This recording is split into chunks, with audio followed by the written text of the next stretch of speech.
Inna a'tainaka alkawthar. We've given you the greatest, the most abundant good.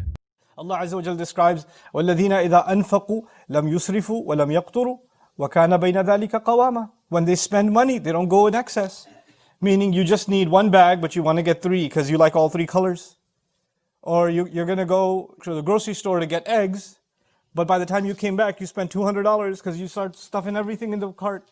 That's a kind of israf. You didn't need it, but I might need it. I might need this too. I might need this too. And you just tell yourself that you want it or you need it, but you don't really need it. And then some people, because of that, they have a hoarding problem. Like they can't even fit all their clothes in a closet. Or, their pantry is just overflooding with stuff that's from 1987.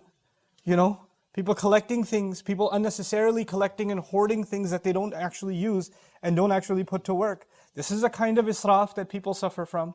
And so sometimes it's, you can tell for yourself if you're suffering from some form of israf, like hoarding, if you go home and you find small little trinkets everywhere and you don't know where to put them and you don't know what they're for. If you just go around your house looking at what's the purpose of this thing? What is it for?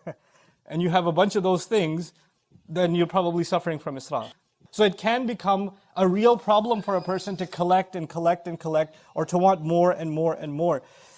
Eating and spending and hoarding, and of course israf can be in entertaining yourself. It's okay, everybody needs a mental break at some point. If you've been studying for 6 hours, you need a break. You can play some video games or something, or watch something on social media, or to go play outside, play sports or whatever. Take a small mental break, that's fine. But for some people, their life is a mental break. And that's all it is. They wake up and they entertain themselves. They go to sleep and they entertain themselves. They're clicking away and tapping away and swiping away all day. Hours go by. And that's all that's going on. That's a kind of israf. Being in touch with somebody is okay. But living on WhatsApp is a problem. So there's balance. There's limit to things.